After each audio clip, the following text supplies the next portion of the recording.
আসসালামু আলাইকুম।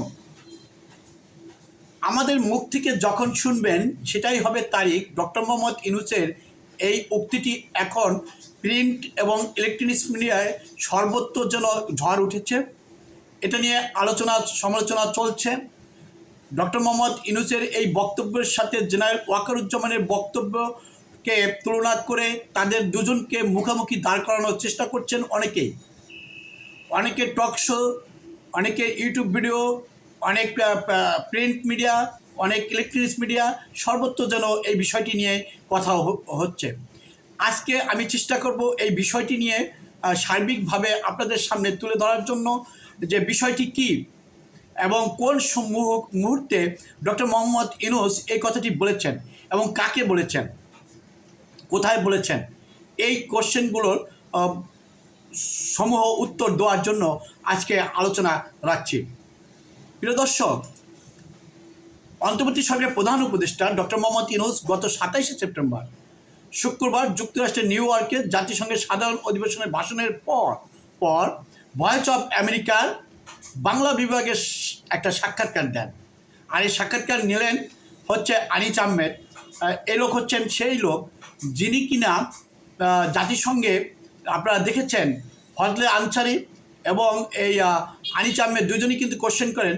অনেক সময় আনিস আহমেদের কোশ্চেন অপ্রাসঙ্গিক হওয়ার কারণে তাকে থামিয়ে দেওয়া হয় এবং যুক্তরাষ্ট্রের স্টেট যে কনফারেন্স হয় সেখানে কিন্তু তার কোশ্চেনকে অনেক সময় থামিয়ে দেওয়া হয়। অর্থাৎ তিনি অনেক সময় সাংবাদিকতা কতটুকু উচ্চ স্তরের সাংবাদিক সেটা বোঝা যায়, তাকে তার কোশ্চেন না হওয়ার কারণে তাকে কিন্তু অনেকবারই স্টপ করে দেওয়া হয়েছে।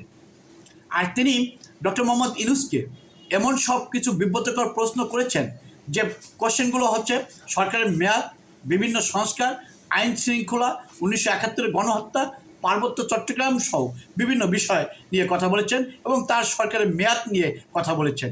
ডক্টর মোহাম্মদ ইউনূসের বক্তব্যের ভিতরে যা সারমর্ম ছিল সে সারমর্ম তো কিন্তু তিনি স্পষ্ট করে দিয়েছেন।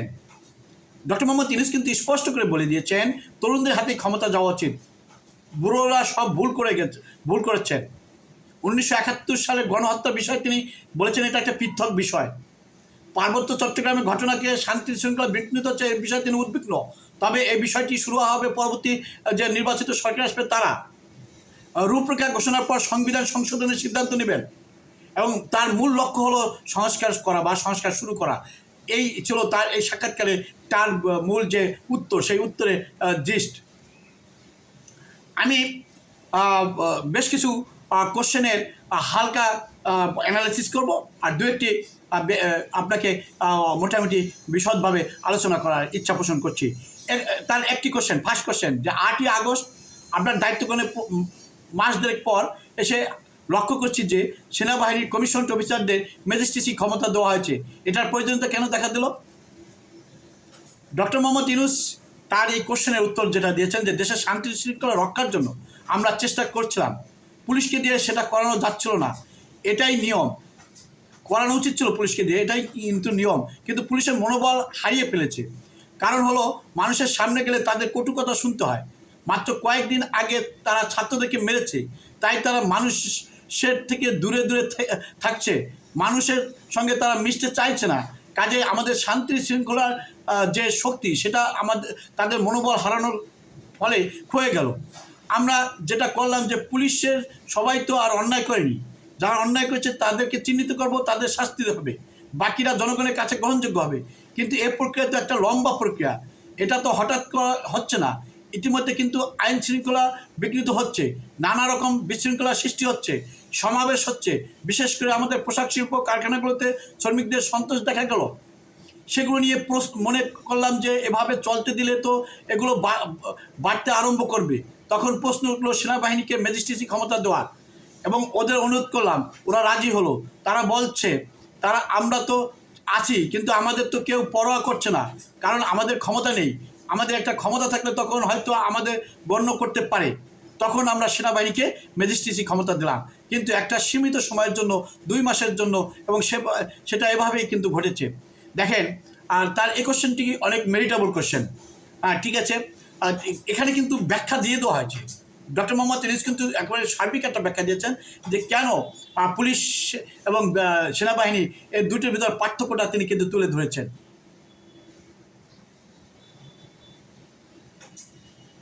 তিনি আবার কোশ্চেন করছেন, তাহলে আশা করছেন যে আগামী 2 মাসের পুলিশের যে সেবাটা জনগণের জন্য সেটা ফিরে আসবে, মানে তিনি পুলিশের কে যে আবার স্বাভাবিক কার্যক্রম করবে 2 মাস পরে, সেনাবাহিনীকে যে 2 মাসের দায়িত্ব দিলেন সেইটার ব্যাপারে কোশ্চেন করছে। এটা নিয়ে আমি আলোচনা করতে চাচ্ছি না।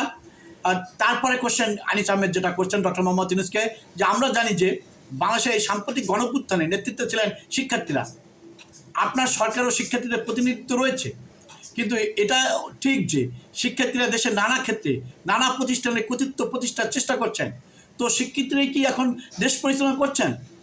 কতটা ভূমিকা পালন করছেন? ডক্টর মোহাম্মদ ইউনূস সলিড কথা বলে দিলেন, করা তো উচিত, তরুণদের হাতেই তো ক্ষমতা দেওয়া উচিত, বুড়োদের তো কোনো কাজ নেই, বুড়ো তো সব ভুল করে গেছেন, কাজেই চেষ্টা হোক যে তরুণরা যেন এগিয়ে আসুক, তারা দায়িত্ব নিক, তরুণরাই ভুল ভ্রান্তি করবে, ভুল ভ্রান্তি সংশোধন করবে নিজেদের, তাদের নেতৃত্বে তো এত বড় একটা ঘটনা ঘটে গেল, কাজেই তাদের অবিশ্বাস করার তো কোনো কারণ আমি দেখছি না।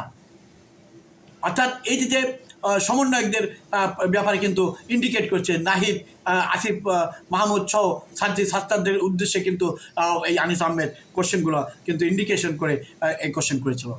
তারপরে আনিস আহমেদ ভয়েস অফ আমেরিকার যে প্রতিনিধি, বাংলা বিভাগের প্রতিনিধি আনিস আহমেদ, তিনি ডক্টর মোহাম্মদ ইউনূসকে নিউ ইয়র্কে যে কোশ্চেন করলেন সেটা কি, তাহলে কি বলা যাবে শিক্ষার্থীরা এই দেশ চালাচ্ছে? চালানো তো উচিত বলেছি, এটা ডক্টর মোহাম্মদ ইউনূসের কথা বলছে।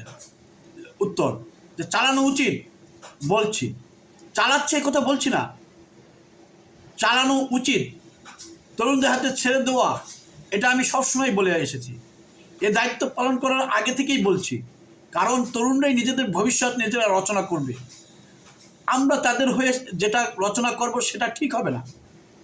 তাই আমি আবারও মনে করি শুধু বাংলাদেশ নয়, পুরো বিশ্বে তরুণদের হাতে দায়িত্ব দিয়ে দেওয়াটাই ভালো।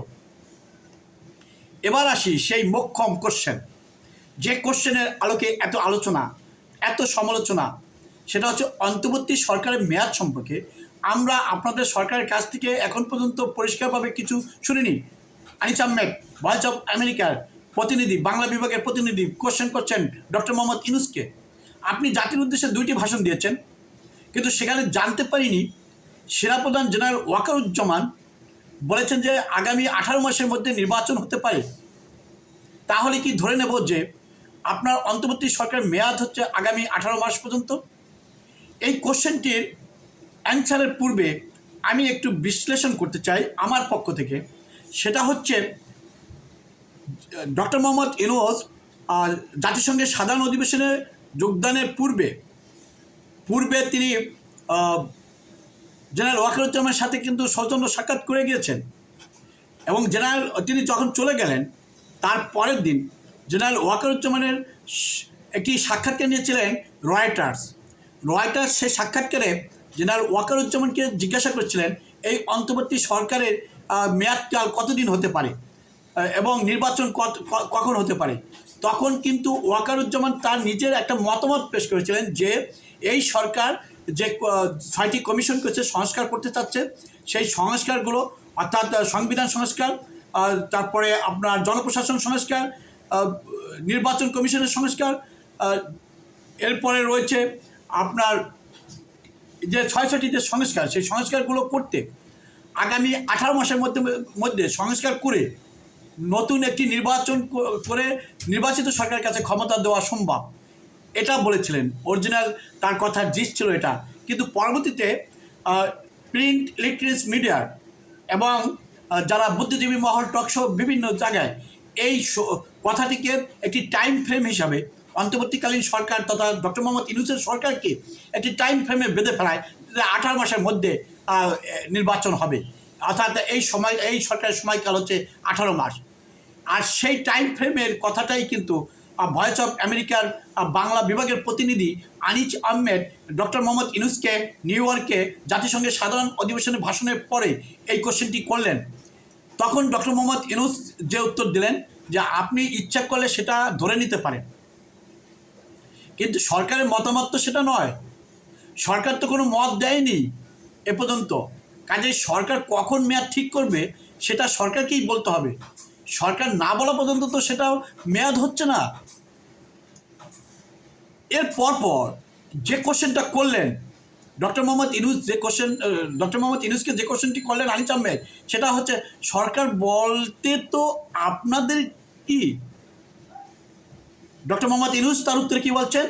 বিখ্যাত সেই উক্তিটি করলেন, যে উক্তিটি সমস্ত মিডিয়ায় এখন ঝড় উঠেছে, সকলের আলোচনার কেন্দ্রবিন্দুতে যে সেন্টেন্সটি, সেই সেন্টেন্সটি তখন তিনি বললেন, হ্যাঁ আমাদেরই বলতে হবে, আমাদের মুখ থেকে যখন শুনবেন সেটাই হবে তারিখ। যে শব্দটি, যে শব্দগুলো বা যে সেন্টেন্সটি সবচেয়ে বেশি গুরুত্ব পাচ্ছে এখন আলোচনা সমালোচনার সর্বত্র, সেটা হচ্ছে এই মাঝামাঝি সময়ে আনিস আহমেদের এই যে কোশ্চেন, সেই কোশ্চেনের এই মুহূর্তে এই কোশ্চেনটি ছিল এবং তার উত্তর দিতে গিয়ে এটাই করেছেন। সাংবাদিকতা যে কত ডেঞ্জারাস, আর যদি ইয়েলো সাংবাদিকতা করে সেটা যে কত ডেঞ্জারাস তার নমুনা কিন্তু জননেত্রী শেখ হাসিনা বলেন আর ফ্যাসিস্ট শেখ হাসিনা বলেন, তিনি বুঝেছেন।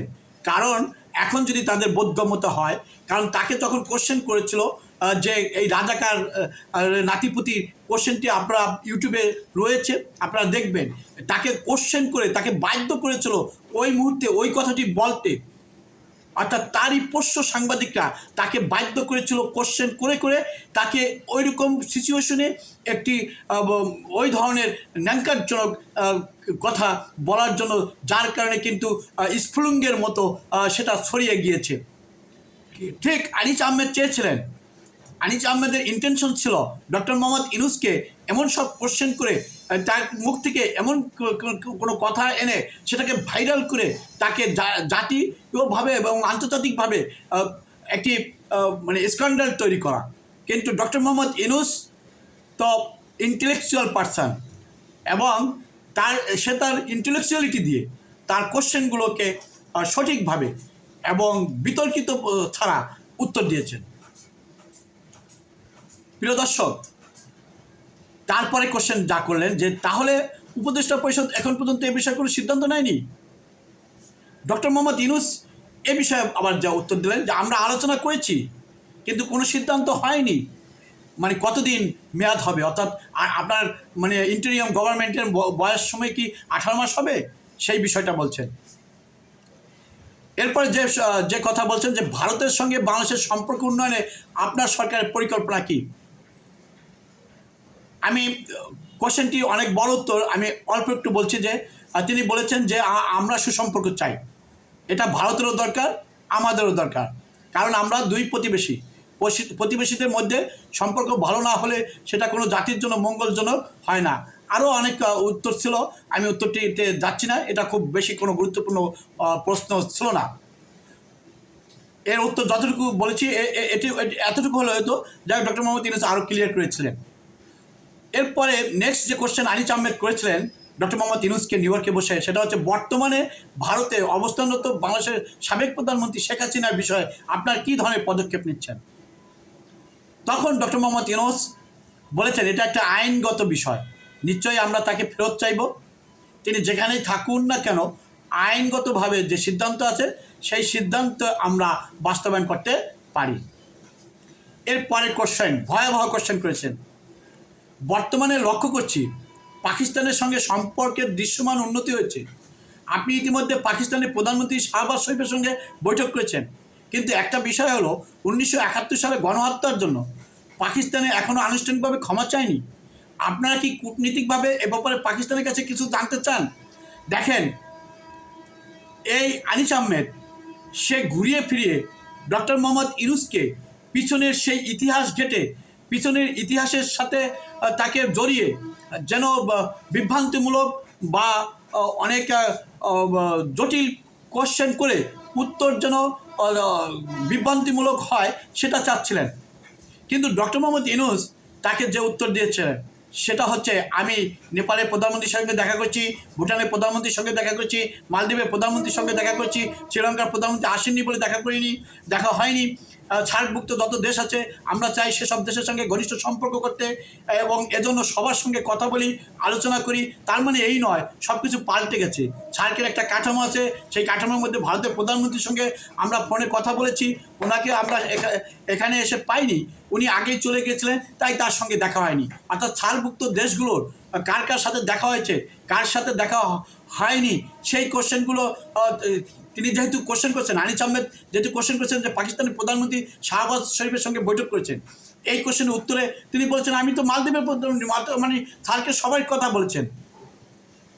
আর ৭১ সালে গণহত্যাটা তিনি এড়িয়ে গিয়েছিলেন ডক্টর মোহাম্মদ ইউনূস। কিন্তু দেখেন চতুরতা এবং ইয়েলো সাংবাদিকতা যা বলে, আবার সেই কোশ্চেনটিকে টেনে এনে আবার বলতেছেন যে আমি তো 1971 সালে গণহত্যার বিষয়ে যেটা বললাম, মানে ওই কোশ্চেনটির ভিতরে দুইটি পার্ট ছিল। একটি পার্ট ছিল শাহবাজ শরীফের সাথে দেখা করেছেন, সম্পর্ক করতেছেন, আর একটা পার্ট ছিল ৭১ সালে গণহত্যা। দ্বিতীয়টির উত্তর ডক্টর মোহাম্মদ ইউনূস দেননি, কিন্তু আবার তাকে সেটা কোশ্চেন করছেন এই আনিস আহমেদ। ইন্টেনশনটা বুঝতে হবে। ভিডিওটি আমার লং হয়ে যাচ্ছে, ক্ষমা চাচ্ছি, কিন্তু এই বিষয়গুলো ক্লিয়ার করা দরকার যে 1971 সালে গণহত্যার বিষয়ে তিনি কিন্তু ডক্টর মোহাম্মদ ইউনূস কিন্তু যেটা বললেন সে বিষয়টি কী ছিল, যে সেটা পৃথক বিষয়, সেটা পাকিস্তানের সঙ্গে কিভাবে হবে, কিন্তু সার্ক প্রতিষ্ঠিত হয়েছে এটা সত্য, সেই সত্যকে আমরা মেনে নেব। আমরা চাই যে সার্ক শক্তিশালী প্রতিষ্ঠান হোক, সবাই একসঙ্গে কাজ করুক, সেখানে ভারত থাক, পাকিস্তান থাক, যত দেশ আছি সবাই সমানভাবে থাকি। আমরা চাচ্ছিলাম তেমন সুযোগ যদি আসে আমরা সার্কভুক্ত সরকার প্রধানরা একসঙ্গে একটা ছবি তুলব এবং একটা সুন্দর বার্তা সবার কাছে পৌঁছে যাবে, কিন্তু সেটা সম্ভব হয়নি। হয়তো ভবিষ্যতে তাতে সম্ভব হয়, সে চেষ্টা আমি করে যাব। বেসিক্যালি এই কোশ্চেনের উত্তরটা কতটা গভীরভাবে দিয়েছেন এটা যদি অ্যানালিসিস করা হয়, আই হোপ আনিস আহমেদ এটা বোঝেনি, হি ডাজ নট আন্ডারস্ট্যান্ড। উত্তরটা হয়েছে যে ৭১ সালে গণহত্যার বিষয় সেটা পুরাতন বিষয়, সেটা একটা পৃথক বিষয়, কিন্তু সেই বিষয়টাকে বাদ রেখে আমরা পাকিস্তানের সঙ্গে কিভাবে একত্রিত হতে পারি বা চলতে পারি, তার জন্য তো সার্ক হয়েছে, সার্ক প্রতিষ্ঠিত করা হয়েছে, এবং সার্কের ভিতর তো সবাই রয়েছে। আমরা সবাই যাতে একসঙ্গে কাজ করতে পারি, তাই সার্ককে এগিয়ে নিয়ে সার্কভুক্ত দেশগুলো একসাথে কাজ করতে পারি এবং সম্পর্ক উন্নয়ন করতে পারি, পিছনের কথা ভুলে দিয়ে সামনে এগিয়ে যেতে পারি, এই বিষয়টা কিন্তু উত্তরে দিয়ে দিয়েছে। আমি উত্তরটা আমার দৃষ্টিভঙ্গি থেকে এটা বুঝতে চেয়েছি যে ডক্টর মোহাম্মদ ইউনূস বলেছেন যে ওটা একটা পৃথক বিষয়, ওটা বাদ, ওটা পুরাতন বিষয় যেটা রয়েছে। এখন আমরা কিভাবে একত্রে চলতে পারি, যেহেতু পাকিস্তান এবং আমরা একটা আঞ্চলিক একটা জায়গায় বসবাস করি, অর্থাৎ দক্ষিণ এশিয়ায় বসবাস করি, সেই দক্ষিণ এশিয়ায় আমরা কিভাবে একত্রে চলতে পারি, আর সেই চলার জন্য তো সার্ক ছিল, সেই সার্ককে উনি চাচ্ছিলেন একটু অ্যাক্টিভ করতে, যেটা ইনঅ্যাক্টিভ রয়েছে, সেই সার্ককে অ্যাক্টিভ করার জন্যই উনি এই কোশ্চেনের উত্তরটা এভাবে দিয়েছেন। প্রিয় দর্শক, এরপরে দেখেন এই আনিস আহমেদ এরপরে যে কোশ্চেন করেছে সেটা কি কোশ্চেন করেছে, যে ধানমন্ডির ৩২ নম্বর সড়কে বঙ্গবন্ধু জাদুঘর হিসেবে যেটা পরিচিত ছিল, সেই জাদুঘর ৫ই আগস্টের পর বিনষ্ট করা হলো। ৫ই আগস্টের সরকারি যে ছুটি ছিল সেটাও আপনার সরকার বাতিল করেছে। বঙ্গবন্ধুর বহু ভাস্কর্য ভেঙে ফেলা হয়েছে, এ নিয়ে বেশ খানিকটা সমালোচনাও হচ্ছে। আবার অনেকেই বলেছেন বঙ্গবন্ধু শেখ মুজিবুর রহমানকে তারা ফ্যাসিবাদের আইকন হিসেবে দেখছেন। তারা বলছেন এ কারণে এটা ঘটেছে। দীর্ঘদিন ধরে বাংলাদেশের জাতির জনক বঙ্গবন্ধু শেখ মুজিবুর রহমান শিক্ষিত, এ ব্যাপারে আপনার সরকারের দৃষ্টিভঙ্গি কী? দেখেন কতটা স্পর্শকাতর কোশ্চেন। ডক্টর মোহাম্মদ ইউনূস তাকে জবাব দিয়েছেন, আপনি পুরানো দিনের কথাবার্তা বলছিলেন, এর মধ্যে কিন্তু একটি গণ অভ্যুত্থান ঘটে গেছে, এটা বোধ হয় আপনার স্মরণে নেই। আপনি এমনভাবে কথা বলছেন যেন এসব ঘটনা ঘটেইনি। কাজেই নতুন ভঙ্গিতে যা হচ্ছে সেটাকে দেখতে হবে। তো কত ছেলে প্রাণ দিল সেটা নিয়ে আপনার প্রশ্ন নেই, কেন প্রাণ দিল সেগুলো আসুক। কাজেই প্রথমে স্বীকার করতে হবে যে ছাত্ররা বলেছে আমরা রিসেট বাটন পুশ করেছি, এভরিথিং ইজ গন। অতীত নিশ্চিতভাবে চলে গেছে। এখন নতুন ভঙ্গিতে আমরা গড়ে তুলব। দেশের মানুষও তা চায়। নতুন ভঙ্গিতে চলার জন্য যেটা আছে সেটা আমাদের সংস্কার করতে হবে। এই যে উত্তর, সুন্দর উত্তর, ইন্টেলেকচুয়াল অ্যান্সার এবং অ্যাপ্রোপ্রিয়েট অ্যান্সার, এই অ্যান্সার এই আনিস আহমেদ বোঝেনি। কারণ যদি বসতেন তাহলে পরের কোশ্চেনগুলো করতেন না। শিক্ষার্থীদের আন্দোলনের সময় যারা হতাহত হয়েছিল তাদের প্রতি শ্রদ্ধা নিবেদন করেই বলছি, তাদের ঘাতকদের বিচারের আওতায় নিয়ে আসার কথা আপনি বলেছেন। দেখেন, আপনি বলেছেন এবং সেটা অত্যন্ত প্রশংসনীয় ব্যাপার। কিন্তু পাশাপাশি 5ই আগস্টের পরেও অনেক নিহত হয়েছেন, বিশেষ করে পুলিশ সদস্যরা। তো এই যে পুলিশ সদস্যদের হত্যা করা হলো কিংবা কিছু লোক নিহত হলেন, সেসব ঘটনার তদন্ত বিচার সম্পর্কে আপনার সরকার কি ভাবছে? কোশ্চেন দেখছেন কতটা স্টুপিড। এরে আবার ভয়েস আমেরিকা একে সাংবাদিক হিসাবে আবার অ্যাপয়েন্টমেন্ট দিয়েছে। এর রেভলিউশন সম্পর্কে এর ধারণা নেই। এর আগের কোশ্চেনের উত্তর কিন্তু বলে দিয়েছেন ডক্টর মোহাম্মদ ইউনূস, স্পষ্ট বলে দিয়েছেন যে আমরা মানে ছাত্ররা রিসেট বাটনে পুশ করেছে, এভরিথিং ইজ গন, অতীত নিশ্চিতভাবে চলে গেছে, নতুন ভঙ্গিতে আমরা গড়ে তুলব। এই সেন্টেন্সগুলো I hope Anis Ahmed does not understand এবং তার বোঝার ক্যাপাবিলিটি রয়েছে কিনা আমি সন্দেহান। কারণ যে রুশ বিপ্লবের যে ঘটনা ঘটেছিল, রুশ বিপ্লবের সময় যে অভিজাত শ্রেণীদেরকে হত্যা করা হয়েছিল, সেই হত্যা কি বিচার হয়েছিল? ফরাসি বিপ্লবের সময় ফরাসিদের যে অভিজাত শ্রেণীকে কৃষকরা যে হত্যা করেছিল, সেই হত্যাকাণ্ডের বিচার হয়েছিল? ব্রিটিশদেরকে জর্জ ওয়াশিংটনের নেতৃত্বে আমেরিকার যখন স্বাধীনতা হয়েছিল, আমেরিকার সেই স্বাধীনতা যুদ্ধে ব্রিটিশদেরকে হত্যাকাণ্ড ঘটনা হয়েছিল এবং ব্রিটিশদের দোসরদেরকে হত্যা করা হয়েছিল। তার বিচার কি হয়েছে? তার বিচার কি কেউ চেয়েছে? এই যে মুর্শি মিশরের যে হোসনি মুবারকের যে হলো, সেখানে হোসনি মুবারকের পক্ষে যারা হত্যাকাণ্ড দাঁড়িয়েছিল তাদেরকে হত্যা করা হয়েছিল, সেটার বিচার হয়েছে? পৃথিবীতে কোনোদিন কোনো রেভলিউশনে বিজয়ী দল, পৃথিবীর যত ইতিহাস রয়েছে, যত যুদ্ধ হয়েছে, সকল যুদ্ধে যারা নিহত হয়েছে তাদেরকে বিচার কোনোদিন হয়েছে? বিজয়ী দল কোনোদিন বিচারের মুখোমুখি হয় না। পৃথিবীর ইতিহাসে কোথাও নেই বিজয়ী দল কোনোদিন মুখোমুখি হয় না। চেঙ্গিস খানের কথা মনে আছে? হালাকু খানের কথা মনে আছে? যে গণহত্যা চালিয়েছিল, সেই গণহত্যার কোনো বিচার হয়েছে? লক্ষণ সেন যখন পালিয়ে গেছিল, লক্ষণ সেনের যারা ছিল তাদেরকে হচ্ছে। টিপু সুলতান যখন পরাজিত হলো, ব্রিটিশরা টিপু সুলতানকে শহীদ করা হলো, তার হত্যা কি বিচার হয়েছে? যদি আনিস আহমেদ দেখে থাকেন, আমার এই কথাগুলো শুনে থাকেন, তাহলে আমি আপনাকে স্পষ্ট করে বলবো, আপনি পড়েন, ইতিহাস পড়েন, আপনি রেভলিউশনগুলো পড়েন, পৃথিবীর সকল রেভলিউশনগুলো পড়েন। ভাই, সাংবাদিকতা করতে হলে নলেজ প্রয়োজন। I hope you have no knowledge, stupid মার্কা কোশ্চেন। আর এই কোশ্চেনের উত্তর তো আগেই দিয়ে দিচ্ছেন। এই কোশ্চেনের উত্তর আগে প্রশ্নের উত্তরে দিয়ে দেওয়া হয়েছে, তারপরে আপনি আবার এই কোশ্চেন করেছেন। সম্প্রতি পার্বত্য চট্টগ্রামের বাঙালি ও পাহাড়ি জনগোষ্ঠীর মধ্যে সংঘাত, অন্তত 4 জনের প্রাণহানির ঘটনা আমরা জানতে পারছি। আপনি কি পার্বত্য চট্টগ্রামের অস্তিত্ব নিয়ে খানিকটা উদ্বিগ্ন? ডক্টর মোহাম্মদ ইউনূস বলছেন হ্যাঁ উদ্বিগ্ন। এটা অনেক বড় উত্তর ছিল। আমি সংক্ষেপে যেটা বলছি, তিনি বলছেন এই বিষয়টা পরবর্তী সরকার এসে, নির্বাচিত সরকার এসে সিদ্ধান্ত গ্রহণ করবেন এবং তিনি উদ্বিগ্ন এটা বলেছেন।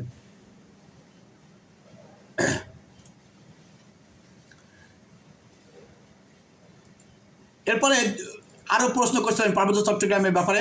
আমি পার্বত্য চট্টগ্রাম নিয়ে এখন আর বিষয় আগাচ্ছি না। এরপরে কোশ্চেনটি যা করছিলেন যে বাংলাদেশের যে 10 লাখের বেশি রোহিঙ্গা অবস্থান করছে, তাদের আপনার অন্তর্বর্তী সরকার শরণার্থী মর্যাদা দেবেন? ডক্টর মোহাম্মদ ইউনূস যা বলেন যে এটা তো আন্তর্জাতিক প্রতিষ্ঠানগুলো দিয়েছে, UNHCR সেখানে বহুদিন ধরে কাজ করছে, কাজেই শরণার্থী হিসেবেই তো তারা আছে। তারা আমাদের দেশের নাগরিক তো নয়, তারা আন্তর্জাতিকভাবে স্বীকৃতভাবেই আছে। যদি শরণার্থী না হয় তাহলে তো UNHCR তো যেতে পারতো না। সাম্প্রতিক সময়ে আমরা আবার কিছু রোহিঙ্গা আশ্রয়প্রার্থী হিসেবে বাংলাদেশে প্রবেশ করছে।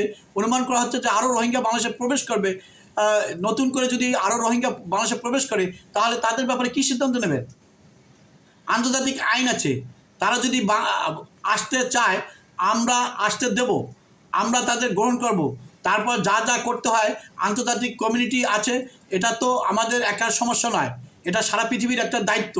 যখন মানুষ শরণার্থী হয়ে এক দেশ থেকে আরেক দেশে আশ্রয় চায়, যখন তাদের জীবনের সংকট দেখা দেয়, তখন আমরা দরজা বন্ধ করে দেব, এটা হতে পারে না, এটা আইন বিরোধী কাজ।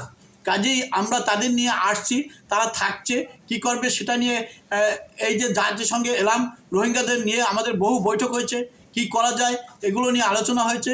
কাজেই আপনিও জানেন বহু বছর ধরে এটা চলছে, 7 বছর ধরে তারা রোহিঙ্গারা এই আমাদের বাংলাদেশে রয়েছে। তাদের ভবিষ্যৎ কি সেটা নিয়ে প্রশ্ন তুলেছে। শুধু তাদের ভবিষ্যৎ নয়, তাদের ছেলেমেয়েদের ভবিষ্যৎ। রোহিঙ্গা শিবিরগুলোতে বছরে গড়ে 32,000 শিশু জন্মগ্রহণ করছে। কাজেই যারা আসছিল 12 লাখ, এখন তারা 32,000 আরও বেশি যোগ করা হলে তাদের অনেক বাচ্চা কোলে নিয়ে এসেছিল, তাদের শিশুরা বড় হয়ে গেছে, অল্প বয়সী বালক বালিকা ছিল, 7 বছর চলে গেছে, তাদের বয়স বেড়ে গেছে। এদের কি করবে? তারা এমন পরিবেশের মধ্যে আছে, নিজেদের একটা ভবিষ্যৎ দেখতে পাচ্ছে না, অথচ সারা দুনিয়ার সঙ্গে তারা যুক্ত। যেহেতু টেকনোলজির সাহায্যে দুনিয়াতে কী ঘটছে সবাই দেখছে, তারা একটা কারাগারের মধ্যে এখানে বসবাস করছে। তাদের মনে প্রশ্ন থাকবে, তাদের মনে বিদ্রোহ থাকবে, এটা তো ভালো জিনিস নয়। এই বিক্ষোভ কীভাবে ছড়িয়ে পড়বে, কার মাথায় গিয়ে পড়বে, এটা তো বোঝার উপায় নেই। কাজেই রোহিঙ্গাদের প্রতি সারা পৃথিবীর দৃষ্টি দিতে হবে, তারা যেন সন্তোষজনকভাবে বাল্যকাল কাটাতে পারে, এটা আশা নিয়ে আসতে পারে, সেটার জন্য আমরা করতে পারি। সেই বিষয়গুলো আমরা জাতিসংঘ সাধারণ পরিষদের অধিবেশনে ফাঁকে রোহিঙ্গাদের বিভিন্ন বৈঠকে আলাপ করেছি। আমরা এটা একটা সমাধান খুঁজছি।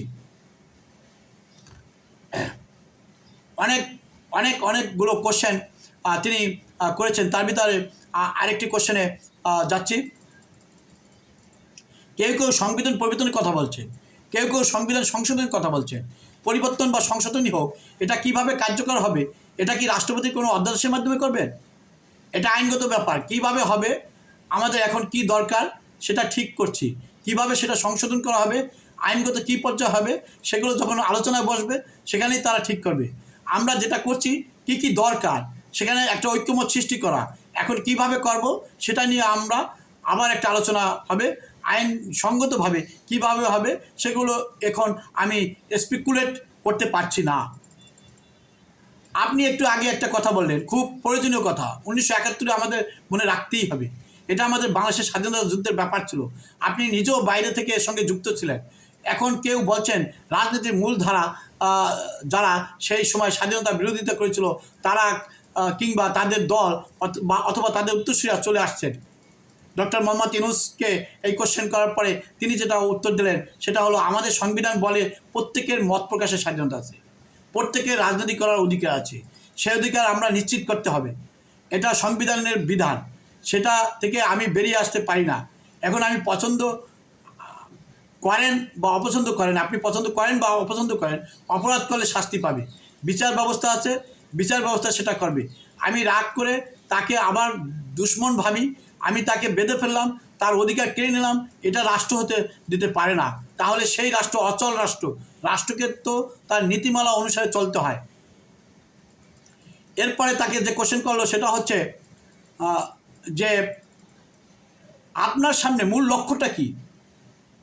তখন ডক্টর মোহাম্মদ ইউনূস তাকে বলেন, মূল লক্ষ্য হলো সংস্কার করা, একটা নির্বাচন দেওয়া, নির্বাচন তো প্রতিনিধিদের হাতে ক্ষমতা হস্তান্তর করা, এটাই হলো আমাদের মূল লক্ষ্য, আর কিছু না, সিম্পল জিনিস। এই ছিল আনিস আহমেদের কোশ্চেন এবং সেই কোশ্চেনের উত্তর। ডক্টর মোহাম্মদ ইউনূস যে কোশ্চেনের উত্তরগুলো খুব সুন্দরভাবে টেকনিক্যালভাবে দিয়েছেন, খুব ভালোভাবে দিয়েছেন, কিন্তু আনিস আহমেদের ভয়েস অফ আমেরিকার এই প্রতিনিধির যে ইন্টেনশন ছিল সেই ইন্টেনশন সে ফিল আপ করতে পারেনি। সে চেয়েছিল বিতর্কিত কিছু উত্তর আসুক, সেই বিতর্কিত উত্তর ইস্যু করে এই সরকারকে বিব্রতকর অবস্থায় ফেলানো যায় কি না সেটা চেয়েছিলেন। খুব পরিকল্পিতভাবেই তিনি কোশ্চেনগুলো করেছিলেন। যাই হোক, আনিস আহমেদের বোধোদয় হবে এবং সে তার যে সাংবাদিকতার লেভেলটা আরও উঁচু স্তরে নিতে হলে তাকে অবশ্যই স্টাডি করতে হবে। এটা আমি তাকে সাজেস্ট করলাম। I hope he will take it easily. বিদায় নিচ্ছি। Okay, thank you very much.